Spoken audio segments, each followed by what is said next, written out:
বিসমিল্লাহির রহমানির রহিম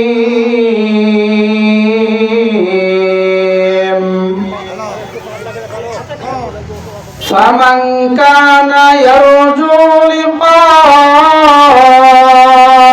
রাব্বিহি ফালইআমাল আমালান সালিহান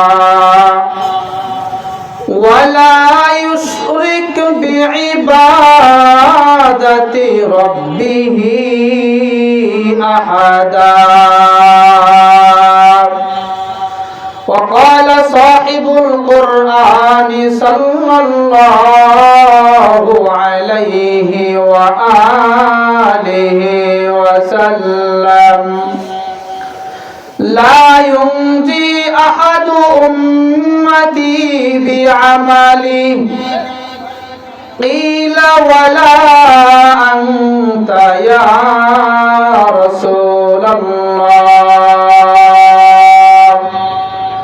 قال ولا أنا إلا أن يتغمدني الله برحمته أو كما قال النبي عليه الصلاة والسلام الحمد لله নাটমরিচাই নুরানি হাফেজিয়া মাদ্রাসার উদ্যোগে তাফসীরুল কোরআন মাহফিলে আল্লাহ পাক আমাকে আপনাদেরকে দুনিয়ার সমস্ত কাজ থেকে ফারেক করে এখানে উপস্থিত হওয়ার তৌফিক দান করেছেন এবং কোরআন ও সুন্নাহর ভিত্তিতে সহিহ তরিকায় দ্বীনের নিসবতে আমাকে কিছু কথাবার্তা বলা ও আপনাদেরকে শুনবার মতো তৌফিক দান করেছেন।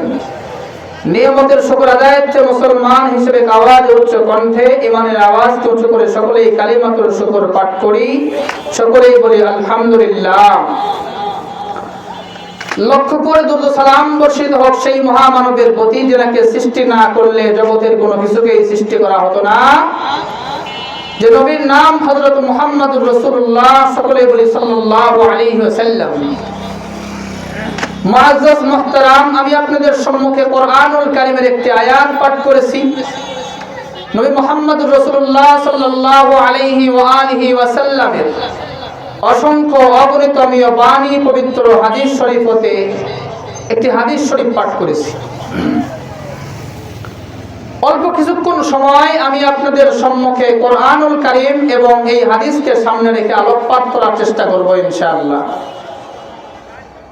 মুসলমানদের সবচেয়ে কামিয়াবি, বিজয়, সফলতা হলো আল্লাহ পাকের মুলাকাত। মানুষকে আল্লাহ পাক দুনিয়াতে প্রেরণ করেছেন, যদি ভালো আমল করে তো পরকালে এক পর্যায়ে এ মানুষ জান্নাতের মেহমান হবে। জান্নাতবাসীদেরকে আল্লাহ পাক জান্নাতে দেওয়ার পরে জিজ্ঞাসা করবেন, তোমাদের আরো কিছু পাওনা আছে কিনা বলো, তোমাদের এমন কোন কিছু চাওয়ার আছে কিনা আমি আল্লাহ পাককে বলতে পারো। জান্নাতবাসী আল্লাহ পাককে ডাক দিয়ে বলবেন, না আল্লাহ, আমাদের আর কোনো কিছুর প্রয়োজন নাই, যা আমরা কোনোদিন কল্পনা করতে পারি নাই এমন জিনিস পর্যন্ত আপনি আমাকে দিয়েছেন। জান্নাত এমন শান্তির ঘর, পয়গম্বর বলেন যেমন সুন্দর ঘর দুনিয়ার মানুষের অন্তর কল্পনা করতে পারে না, যেমন আরামের ঘর দুনিয়ার কোন মানুষের হৃদয় কল্পনা করতে পারে না, যেমন শান্তির ঘর, সুন্দর পরিবেশ দুনিয়ার কোন চোখ কল্পনা করতে পারে নাই, আল্লাহ পাক এমন সুন্দর ঘরে জান্নাতীদেরকে ঢুকায় দিবেন। এরপরে আল্লাহ পাক যখন জিজ্ঞাসা করবেন, বান্দা তোমাদের আরো কিছু চাওয়া আছে কিনা বলো, তোমরা যদি আমি আল্লাহ পাকের কাছে আরো কিছু চাও, আমি আল্লাহ ওয়াদা করেছিলাম তোমাদেরকে আমি তা দিব। জান্নাতবাসী বলবেন, আল্লাহ আমাদের আর কোনো কিছুর প্রয়োজন নাই।